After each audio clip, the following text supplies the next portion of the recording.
Ngasi aihakna chathajarakadoribasi aikhoigi angangsinggi phungawari makhan kayagi thambiramlaba aiba lai oikhraba aibasingna adu ngasi aina lokhachariba asina W Tomchou Wangkhaimayum Tomchou Singhanna ibiramba ibenpoki wari gi matangni adubu wari asi pajadringai mamangda aihangna ngarang pajakiba aikhoigi ibenpoki wari da listener kayana aikhoigi like tawbirakpa nachingbase ai yamna thagachari aduna masi khajitang kanaba piba aduna matungdasu aihak adum ngamiba makhai ai pajagi ke hananingi aduga thagat pirakpa comment pibirakpa listener singbusu aina ngamkhai leitana thagachari aduna hujik oja Tomchou mahaki maramda aihangna khangjaba makhai khajitang panjarake larika sidamakti ojagi pokpagi karin aduna asina singba amata yauramdre aduna oja Tomchou si aikhoi ai isamakpu aikhoina ai DM college da GP college hanba hangbaduda ojana English laudana yam phajana takpirakpa satra singbu yamna nungsiba oja amani haibase aduga kaina thangda aina college ki oja oirakpa aduga HRD haidana Human Resource Academy ki higher secondary school se private school se ayamba laktringaida masina ihana linkhatli matamduda aibu moigi governing body na nungsibidana Manipuri se khajitang akhoi keno tawsi ahanbani haidana tawbadagi aisu akhoi yaganba mi haibatare adum ai khitang aigina takpa natragana tambiba saisida yabiba oiragadi aisu yabham thoina haidana ai college dagi akhoi ahangba matamda ai sardi da pujaringai matamda ojaga aiga aduga staff punamak khananai naminaba aduga oja se teaching staff tadi laite adubu governing body gi haibatare moigi maruiba thodang lawba aduna ojaga aiga amu akhoina angang oringai matamda thengnakibadagi matamduda akhoi chahi 8 aina Human Resource Academy da part time oina leijabasi chahi 8 ni chahi 8 sida ojaga su aikoi achauba thau pubiba aduna knowledge bibiba mo oina aiga su thengnajara ai masimasu aina miyamda listener singi mafamda ai thamjage oja se sumnagi oja oibatana satra bu yamna nungsiba aduga ojagi sawba se amukta ude oja se nooga adum aphababu oirasu phatababu oirasu aikhoigi nokpase no phet tawraga adum ojana khumba aduga iha so hadaba yam phingba su oidaba aduna yam tappa samna harabada yamna ingba tappa pukjela ma oirei aduna ojana ibiramba aikhoigi phungawari singse aikhoida ai isamakta di ahansingna libirakpa wari singni kariginoina haibada aikhoigi phungawari si aikhoigi angangsingda yam important oiba angangsing nungdangda tumu haibase mama ahansingna mabensingna nganta tumhaningi mokhoi tungkhrakanda thabai khang loisanba na chingbase matamduda makhoina phungawari ama tadragadi khoigi wari hana libiyu haibse angangsingna mokhoigi wakhandagi hairakpa insanba yaudana adugumba moina yam pamjaba warini masidagi aina khangi o angangsingse keno aikhoigi wari si yamna pamboire moise haidana akhoisu wari si pami adurga su moina pambana amu henjalakwa aduna aina oja oringai matamda su angangsinggi class matamduda substitute haibadi nursery KG gi nachingba class 1 daina 3 phawbase moise am langba aidi moigi class ki lobo ojadi nataba ado aina madudagi aina khangi ai moise hana tumin lehendraga di parata pada kaimta kana di haidana ai hana wari ama dum liba wari si hekli baloi bada makoi tumin adum laigani aduna maramdi angang singna wari se ke amuk yamna phunga wari haibatare wari aruba nate moina pami sidi aduna matamdu dalina ba wari sing aina kharadang panjarabada ojagi sidadi manung chanbiramdre hanubi hanuba pan thaba ise khoigi kainoni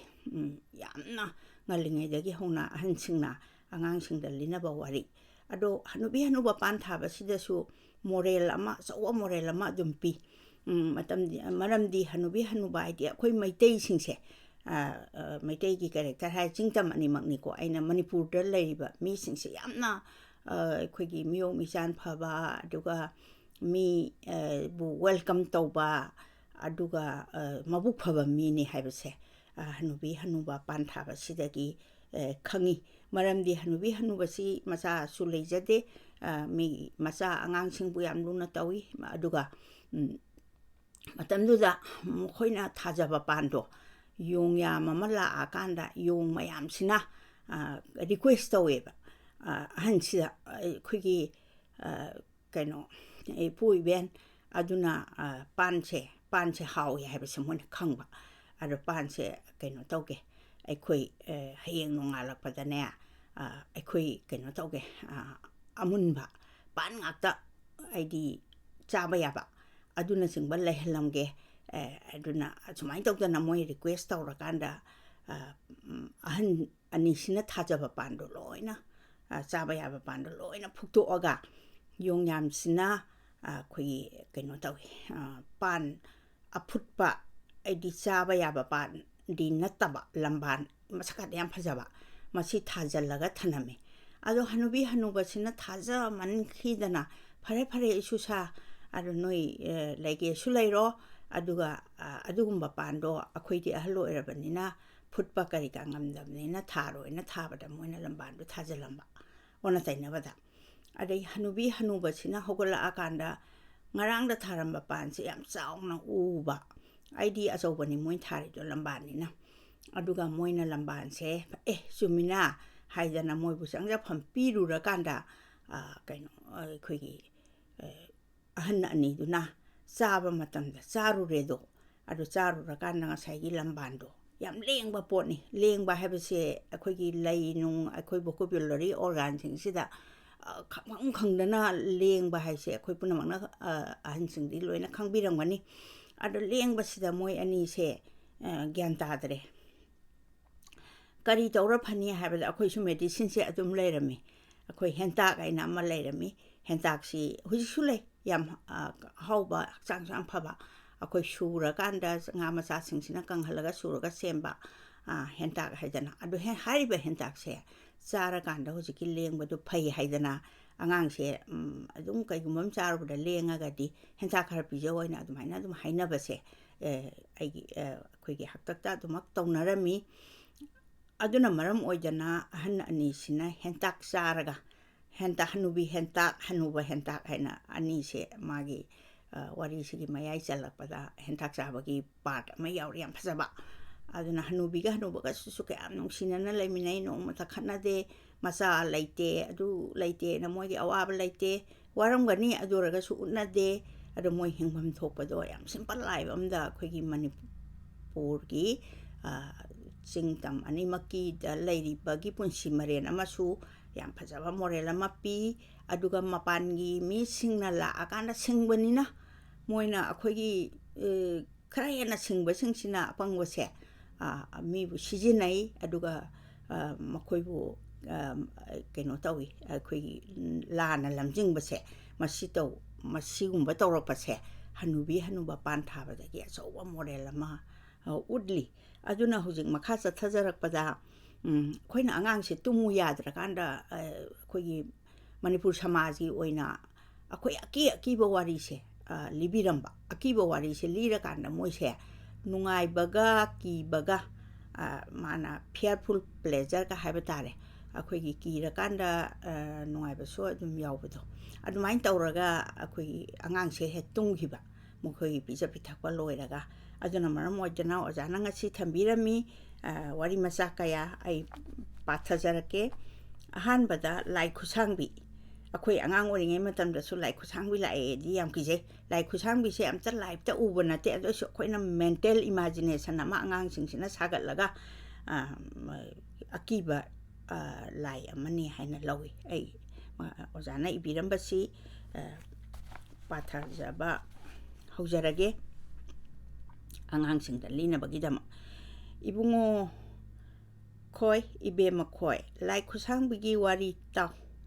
ꯏꯃꯨꯡꯒꯤ ꯅꯨꯄꯥ ꯅꯍꯥ ꯂꯩꯇꯕ ꯇꯥꯟꯖꯥꯗ ꯑꯍꯤꯡꯗ ꯂꯥꯏꯈꯨꯠꯁꯥꯡꯕꯤꯅ ꯐꯛꯂꯥꯡ ꯑꯍꯣꯕꯗ ꯃꯈꯨꯠ ꯑꯁꯥꯡꯕꯗꯨ ꯊꯤꯡꯖꯤꯟꯗꯨꯅ ꯏꯃꯨꯡ ꯑꯗꯨꯒꯤ ꯑꯉꯥꯡ ꯑꯗꯨ ꯍꯦꯛꯇ ꯐꯥꯗꯨꯅ ꯄꯨꯈꯤ ꯍꯥꯏꯅ ꯏꯁꯨꯁꯥ ꯑꯗꯨꯅ ꯅꯨꯄꯤ ꯑꯉꯥꯡ ꯄꯨꯝꯅꯃꯛꯅ ꯉꯁꯤ ꯐꯥꯎꯕ ꯂꯥꯏꯈꯨꯠꯁꯥꯡꯕꯤꯕꯨ ꯀꯤꯅꯔꯤꯗꯣ ꯅꯣꯡꯃꯗꯤ ꯁꯁꯤ ꯃꯃꯥ ꯃꯆꯥ ꯉꯥꯏꯔꯤꯉꯩꯗ ꯂꯥꯏꯈꯨꯠꯁꯥꯡꯕꯤꯗꯣ ꯁꯁꯤ ꯈꯣꯏꯒꯤꯗ ꯑꯍꯤꯡ ꯑꯃ ꯂꯥꯛꯂꯦ ꯅꯨꯃꯤꯠ ꯑꯗꯨ ꯁꯁꯤ ꯃꯄꯥ ꯂꯩꯔꯝꯗꯦ ꯂꯥꯂꯨꯞ ꯀꯥꯔꯛꯈꯤꯔꯝꯃꯤ ꯂꯥꯂꯨꯞ ꯀꯥꯕ ꯍꯥꯏꯕꯗꯤ ꯑꯩꯈꯣꯏꯒꯤ ꯀꯩꯅꯣꯅꯤ ꯂꯩꯇ ꯂꯥꯏꯔ ꯊꯤꯕꯗꯣ ꯃꯄꯥꯟꯗ ꯆꯠꯂꯒ ꯑꯣꯏꯖ ꯑꯣꯏꯊꯛ ꯊꯤꯕꯁꯤꯅ ꯑꯩꯈꯣꯏꯒꯤ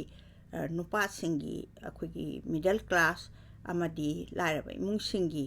ꯑꯩꯈꯣꯏ ꯁꯤꯟꯐꯝ ꯑꯃ ꯑꯣꯏꯅ ꯂꯩꯔꯝꯃꯤ ꯕꯦꯄꯥꯔ ꯆꯠꯄ ꯍꯥꯏꯕ ꯑꯗ ꯕꯦꯄꯥꯔ ꯆꯠꯄ ꯍꯥꯏꯁꯤ ꯑꯩ ꯏꯁꯥꯃꯛꯅ ꯑꯩ ꯊꯤꯒꯠꯂꯨꯏ ꯑꯩꯈꯣꯏꯒꯤ ꯕꯥꯖꯤ ꯑꯃꯗ ꯕꯥꯖꯤ ꯑꯃ ꯕꯦꯄꯥꯔ ꯆꯠꯄ ꯍꯥꯏꯁꯤ ꯀꯩꯅꯣ ꯍꯥꯏꯅ ꯑꯩ ꯕꯦꯄꯥꯔ ꯆꯠꯄꯁꯤ ꯈꯪꯗꯕꯒꯤ ꯑꯉꯥꯡ ꯑꯣꯏꯔꯤꯉꯩꯒꯤ ꯋꯥꯔꯤꯅꯤ ꯕꯦꯄꯥꯔ ꯆꯠꯄ ꯍꯥꯏꯁꯤ ꯀꯩꯁꯨ ꯅꯠꯇꯦꯅꯍꯦ ꯑꯩꯈꯣꯏꯒꯤ ꯃꯅꯤꯄꯨꯔꯗ ꯈꯜꯂꯤꯕ ꯀꯥꯡꯈꯟꯁꯦ ꯀꯥꯡꯈꯟ ꯍꯥꯏꯗꯤ ꯑꯩꯈꯣꯏꯒꯤ ꯀꯥꯡ ꯆꯤꯛꯇꯅꯕ ꯍꯥꯏꯅ ꯑꯩꯈꯣꯏꯒꯤꯗꯤ ꯗꯦꯀꯣꯔꯦꯁꯟꯗ ꯑꯣꯏꯅꯁꯨ ꯌꯥꯝ ꯐꯖꯅ ꯂꯩꯔꯦ ꯑꯩꯈꯣꯏ ꯃꯩꯇꯩꯒꯤ ꯃꯅꯤꯄꯨꯔꯒꯤ ꯑꯌꯥꯝꯕ ꯐꯃꯨꯡꯁꯤꯡ ꯀꯥꯡꯈꯟ ꯌꯥꯎꯏ ꯑꯗꯣ ꯃꯄꯥꯟꯗ ꯂꯩꯕ ꯑꯌꯥꯝꯕꯅ ꯑꯩꯅ ꯀꯥꯡꯈꯟ ꯎꯔꯛꯇꯦ ꯀꯥꯡꯈꯟ ꯈꯟꯕ ꯐꯃꯨꯡꯁꯦ ꯀꯌꯥ ꯎꯔꯛꯇꯦ ꯍꯧꯖꯤꯛ ꯐꯥꯎꯕꯗ ꯑꯩꯈꯣꯏꯒꯤꯗꯤ ꯀꯝꯄꯜꯁꯔꯤ ꯀꯥꯡ ꯉꯥꯛꯇꯒꯤꯁꯨ ꯅꯠꯇꯕ ꯑꯩꯈꯣꯏꯒꯤ ꯀꯥꯡꯈꯟ ꯈꯜꯂꯒ ꯇꯨꯝꯃꯤ ꯑꯁꯨꯛꯀꯤ ꯃꯇꯤꯛ ꯊꯥꯖꯩ ꯃꯔꯝꯗꯤ ꯀꯩꯒꯤꯅꯣꯗ ꯀꯥꯡꯈꯟꯁꯦ ꯃꯆꯥꯁꯦ ꯂꯪꯐꯩ ꯆꯠꯈ꯭ꯔꯀꯥꯟꯗ ꯀꯥꯡꯈꯟꯁꯦ ꯊꯥꯔꯒ ꯑꯗꯨꯝ ꯊꯝꯃꯦꯕ ꯀꯩꯒꯤꯅꯣꯗ ꯃꯅꯨꯡꯗꯨꯗ ꯑꯩ ꯏꯆꯥꯒꯤ ꯊꯋꯥꯏꯁꯦ ꯂꯩꯔꯤ ꯏꯆꯥ ꯀꯩꯝꯇ ꯃꯄꯥꯟꯗ ꯆꯠꯈ꯭ꯔꯒꯁꯨ ꯃꯍꯩ ꯇꯝꯕ ꯆꯠꯈ꯭ꯔꯒꯁꯨ ꯂꯥꯏꯅ ꯇꯤꯟꯅ ꯀꯩꯝꯇ ꯁꯣꯛꯄ ꯉꯝꯗꯦ ꯍꯥꯏꯕ ꯊꯥꯖꯅꯕꯤ ꯑꯃꯁꯨ ꯂꯩꯔꯤ ꯑꯩꯈꯣꯏ ꯀꯥꯡꯈꯟꯁꯦ ꯑꯗꯨꯅ ꯀꯥꯡꯈꯟ ꯈꯜꯂꯒ ꯊꯝꯕ ꯑꯗꯨꯅ ꯅꯣꯡꯃꯗꯤ ꯋꯥꯔꯤ ꯃꯈꯥ ꯆꯠꯊꯖꯔꯛꯄ ꯑꯣꯏꯅ ꯑꯩꯈꯣꯏꯒꯤ ꯃꯥꯁꯦ ꯂꯥꯂꯨꯞ ꯀꯥꯕ ꯍꯥꯏꯗꯤ ꯂꯩꯇ ꯂꯥꯏꯔ ꯊꯤꯗꯅ ꯃꯐꯝ ꯑꯃꯗꯩ ꯃꯐꯝ ꯑꯃꯗ ꯄꯣꯠ ꯄꯣꯔꯛꯑꯒ ꯌꯣꯟꯗꯅ ꯈꯣꯠꯇꯅ ꯃꯣꯏꯒꯤ ꯁꯔꯚꯥꯏꯚ ꯂꯥꯏꯐꯇꯣ ꯑꯗꯨꯕꯨꯅꯤ ꯑꯩꯈꯣꯏꯅ ꯃꯇꯝ ꯂꯥꯂꯨꯞ ꯀꯥꯕ ꯍꯥꯏꯅ ꯆꯤꯡꯗ ꯂꯥꯂꯨꯞ ꯀꯥꯈꯤ ꯑꯗꯒꯤ ꯍꯥꯏꯗꯅ ꯋꯥꯍꯩ ꯑꯃꯈꯛ ꯌꯥꯎꯔꯤꯁꯦ ꯂꯥꯏꯈꯨꯠꯁꯥꯡꯕꯤꯅ ꯁꯁꯤ ꯃꯃꯥꯗꯨ ꯀꯧꯗꯨꯅ ꯍꯪꯂꯝꯃꯤ ꯁꯁꯤ ꯃꯃꯥ ꯅꯋꯥ ꯂꯩꯕ꯭ꯔꯥ ꯅꯋꯥ ꯍꯥꯏꯕꯁꯦ ꯃꯣꯏꯁꯦ ꯀꯩꯅꯣꯅꯤꯅ ꯂꯥꯏꯗꯣ ꯐꯠꯇꯕ ꯂꯥꯏꯅꯤꯅ ꯃꯣꯏꯅ ꯌꯥꯝꯅ ꯁꯥꯏꯇ ꯑꯣꯏꯕ ꯋꯥꯁꯦ ꯍꯥꯏꯔꯝꯗꯦ ꯃꯥꯒꯤ ꯅꯦꯀꯦꯠ ꯋꯥꯔꯗꯇꯣ ꯍꯥꯏꯗꯤ ꯃꯥꯏ ꯍꯁꯕꯦꯟ ꯍꯥꯏꯕꯅꯤ ꯁꯁꯤ ꯃꯃꯥꯗꯨ ꯇꯨꯈ꯭ꯌꯥꯎ ꯆꯤꯡꯉꯨꯏ ꯆꯤꯟꯕꯥꯟ ꯃꯊꯛ ꯃꯈꯥ ꯈꯔ ꯀꯪꯉꯤ ꯈꯨꯝꯐꯝ ꯍꯦꯛ ꯈꯪꯗꯦ ꯄꯥꯏꯔꯛꯀꯤ ꯂꯧꯁꯤꯡ ꯑꯃ ꯂꯥꯛꯇꯨꯅ ꯂꯩ ꯀꯅꯥꯅꯣ ꯀꯔꯤ ꯍꯥꯏꯕꯒꯦ ꯍꯥꯏꯕꯗꯤ ꯅꯨꯡꯗꯥꯡꯗꯨꯗ ꯃꯁꯛꯇꯤ ꯎꯗꯅ ꯆꯪꯉꯛꯏꯕꯅꯤ ꯍꯥꯏꯅ ꯁꯁꯤ ꯃꯃꯥꯅ ꯈꯨꯝꯂꯝꯃꯤ ꯀꯩꯁꯨ ꯍꯥꯏꯗꯦ ꯆꯨꯝꯅ ꯍꯪꯕꯅꯤ ꯍꯥꯏꯔꯝꯂꯒ ꯂꯥꯏꯈꯨꯠꯁꯥꯡꯕꯤꯗꯣ ꯍꯥꯏꯗꯤ ꯃꯥꯏ ꯃꯄꯥ ꯂꯩ ꯍꯥꯏꯔꯨꯕꯗꯨꯗ ꯅꯨꯄꯥꯁꯤ ꯌꯥꯝ ꯀꯤꯕ ꯅꯨꯄꯤꯁꯤꯡꯁꯤꯅ ꯌꯥꯝ ꯁꯣꯟꯕꯅꯤꯅ ꯃꯤꯁꯨ ꯂꯥꯏꯁꯨ ꯍꯧꯖꯤꯛ ꯐꯥꯎꯕꯗ ꯅꯨꯄꯤꯁꯤꯡꯁꯤ ꯌꯥꯝ ꯍꯟꯊꯅꯒ ꯈꯟꯗꯅ ꯀ꯭ꯔꯥꯏꯝ ꯀꯌꯥ ꯑꯃ ꯀꯥꯊꯣꯛꯏꯁꯦ ꯃꯁꯤꯒꯤ ꯃꯇꯥꯡꯗꯨꯗꯁꯨ ꯑꯩꯅ ꯈꯤꯇꯪ ꯄꯜꯍꯧꯖꯅꯤꯡꯉꯤ ꯄꯔꯞ ꯍꯟꯈ꯭ꯔꯦ ꯁꯁꯤ ꯃꯃꯥ ꯃꯆꯥꯗꯣ ꯂꯥꯏꯈꯨꯠꯁꯥꯡꯕꯤꯕꯨ ꯀꯤꯕꯅ ꯑꯍꯤꯡ ꯇꯨꯝꯕ ꯉꯝꯗ꯭ꯔꯦ ꯂꯥꯏꯈꯨꯠꯁꯥꯡꯕꯤꯁꯤ ꯀꯌꯥꯝ ꯀꯤꯒꯦꯕꯨ ꯑꯉꯥꯡꯅ ꯑꯍꯟꯅ ꯁꯁꯤ ꯃꯃꯥꯅ ꯈꯜꯂꯛꯏ ꯁꯁꯤ ꯃꯄꯥꯗꯤ ꯊꯥ ꯃꯈꯥꯏ ꯑꯃ ꯍꯦꯜꯂꯛꯀꯗꯧꯔꯤ ꯀꯔꯝ ꯍꯥꯏꯅ ꯂꯦꯟꯁꯤꯕ ꯍꯥꯏꯗꯤ ꯑꯍꯤꯡ ꯊꯥ ꯃꯈꯥꯏ ꯑꯃ ꯂꯩꯇꯅ ꯂꯩ ꯍꯥꯏꯕꯁꯨ ꯅꯨꯡꯉꯥꯏꯇꯕ ꯑꯗꯨꯅ ꯀꯃꯥꯏꯅ ꯂꯦꯟꯁꯤꯕ ꯍꯥꯏꯗꯤ ꯃꯣꯏ ꯀꯃꯥꯏꯅ ꯂꯩꯁꯤꯕ ꯅꯨꯃꯤꯠ ꯍꯦꯛ ꯇꯥꯕꯒ ꯁꯁꯤ ꯃꯃꯥ ꯃꯆꯥꯗꯣ ꯀꯤꯕꯅ ꯊꯣꯡ ꯂꯣꯟꯗꯨꯅ ꯂꯩꯔꯝꯃꯤ ꯃꯊꯪꯒꯤ ꯅꯨꯃꯤꯠꯇꯁꯨ ꯂꯥꯏꯈꯨꯠꯁꯥꯡꯕꯤꯗꯣ ꯂꯥꯛꯇꯨꯅ ꯍꯪꯂꯔꯦ ꯁꯁꯤ ꯃꯃꯥ ꯅꯋꯥ ꯂꯩꯕ꯭ꯔꯥ ꯁꯁꯤ ꯃꯃꯥꯅ ꯂꯩ ꯍꯥꯏꯅ ꯈꯨꯝꯃꯤ ꯑꯁꯨꯝꯅ ꯂꯥꯏꯈꯨꯠꯁꯥꯡꯕꯤꯗꯣ ꯅꯨꯡꯇꯤꯒꯤ ꯂꯥꯛꯇꯨꯅ ꯁꯁꯤ ꯃꯄꯥ ꯂꯩ ꯍꯥꯏꯗꯨꯅ ꯍꯥꯏꯕ ꯇꯥꯕꯗ ꯍꯟꯗꯨꯅ ꯍꯦꯛ ꯆꯠꯈꯤ ꯁꯁꯤ ꯃꯄꯥ ꯂꯩꯇꯕ ꯅꯨꯃꯤꯠꯇ ꯁꯁꯤ ꯃꯃꯥ ꯃꯆꯥꯁꯦ ꯐꯃꯨꯡꯗꯒꯤ ꯆꯥꯊꯣꯛꯀꯦ ꯍꯥꯏꯅ ꯂꯥꯏꯈꯨꯠꯁꯥꯡꯕꯤꯅ ꯈꯟꯈ꯭ꯔ ꯃꯥꯜꯂꯦ ꯁꯁꯤ ꯈꯣꯏꯒꯤ ꯌꯨꯝꯗꯣ ꯌꯨꯝꯊꯣꯡꯄꯣꯛ ꯑꯣꯏꯅ ꯇꯧꯗꯨꯅ ꯌꯨꯝꯊꯣꯡꯄꯣꯛ ꯍꯥꯏꯗꯤ ꯃꯊꯟꯇꯒ ꯃꯇꯝꯗꯨꯗ ꯃꯤꯒ ꯌꯥꯝ ꯇꯥꯗ꯭ꯔꯤꯉꯩꯒꯤ ꯋꯥꯔꯤꯅꯤ mathanda hingon amada yumam saraga moi family macha amaka leijabado adubuni yumdom pokaise chandeha he oibaga isiklami yamna chandeha he oiga mi leitramna kamikhonam ta taramde mina sikpane makoi ani gi daga ngai bane kijabana sachi mamado ehing ayamba itum tumlamde aidi moi tum khrakanda kai dodagena thakhai ama leiraga sachi mama lalu kumlakle sachi mama na hairei ibungo lalu ka ba se topiro Laikhushangbi nungtigi laktuna sachi mama nawa leibra haina he khangleido aina lei haina khumbadagi handuna hek jatki ngasi su lakpa yai karigumba ibungo leite hek khangkhibada ibungo harise magi husband du da yamna bebhargi oiba mingoni ibungo aise atopada ibungo koraga su maming hek ta kawdaba ibungo ibema sumaina khogi bebhar loncha ta khangnarami khangkhiba numita imaiba icha hingani haiba thajadre do ima icha dit kijabana ehing ayamba itumdrabani sachi mapana phai aidi nopa singsina yamna kari haini mi kijabagumba moi inborn dagi sona pirakpani asengma nupi singsina kitang kigalle adubu hujik nupi singsi ayamba na kijabadang na loina sinpham khuding makta paiba dingame aduma oda som mentally di kitang de dong khena bazane isona pirakpadani makhut asangba du hek akthlaga loire horel di leite haina khumuko ai sachi mapana plan ama tawre haire numitare pangtheng di thengri Laikhushangbi don nutigi mataw kumna laklami sachi mama na hanglami sachi mama da hanglami sachi mama nawa leibra sachi mapana thangsang pai duna lumduna leikhre sachi mama na leite laluka khi haina khumlami Laikhushangbi na phareda ngasidi namana sana khoi animak chaba tare adina ga yang khoi na ngaira amnina mase yamna khorangba chaningba megi kaino misa chaningba aduga haina phaklang ahobada makhut asangbado thingjen lagle matamdu da yumse phaklang ahoba ka haise ahoba ga leiri poni ne akhoigi yumse hojing matamda di ayamba na phaklang ahoba se leidi lei adubune pangu udre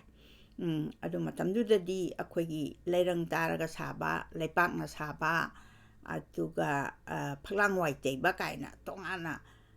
leibado aduna sum kuisala akanda senthungi phibam di phatabanina phaklang ase ho rakanda kinthabadina taba phaklang yaudabadina taba aduni mana describe tawrise ada phareda ngasidi namana sana khoi animak chaba tare haiduna phaklang ahobada makhuda sangbado thingjillagle sachi mapana thangsang amana Laikhushangbi gi makhuttu kakthale man thingjalakpadu da sachi mamana mapana sachi mapana thangsang ama Laikhushangbi gi makhuttu kakthale Laikhushangbi na makhuttu satke haina singthui edi phaklang ahobadu dagi makhut atatpado naman khaduna mangaksamda khanget he yetsilli sachi mama longnambi nawal leite longnambi hai duna lauduna Laikhushangbi do surakta samduna singut singnang marakta phauduna senki haidi matamdura isong songba agi suga tharaga chongge sugi mana aduna akhoigi yumsingsigi nakanda ahangba leiraga di akhoina inkon koiba se hu phabu so adum janari adu inkon koiba duna hingon koiba mina hingon koire leisu thaba mina leisu thare asumna akhoigi ahangba jaga tuta makhoigi yumbando adugi wari macha sida uli hojik phawba chu singut singnang ngangli base adi akhoigi napi mathakta angangba mana pandana khoina angori ngai da suni masiku chumjalane kaina khoina yengi aduna chugi manada ngangi ba adagi akhoigi leiriba singse Laikhushangbi gi makhuttagi ido songkhibanani haina hairido isusa adudagi di Laikhushangbi do amuk lakhidre megi imungdagi angang phaduna chage khankhidre ma yade khangamnina sumain tawdana yam kijaba reality oina uba yaba akhoigi imaginative wakhansida sugumba wari kaya ama akhoi Manipur lepak sida Maitai Lepaksida, Quina Liduna Hansana Sintanga, Azumai Dogana Libira Kanda Angang Singse, Angang Tem Nabagi Wari Oina, Ire Adubuti Labok Pabadagi, Oza Equigi Laikhushangbi, Oza Tomchou Nalini Matamda, Mahakna Iduna Tambiram Badagi, Masi Equina Muk no Hona Nixinduna Lepak Sida Equigi Jitang, Aquigi Sanabi Lonsat, Aduga Hujiki Angang Dadi, Ibem Boki Wari Gaseki Gadaba Mandre, Hujiki Angang Yam Sing Behele, Matamdugi Anganaki Kizadana Moina Wari Sununga in a Taraga Tunkivato, Matang Sida Matangi Muksa Tazara Tringeda, Ibem Boki Wari, the Laikhushangbi se Loisinjare, Matang.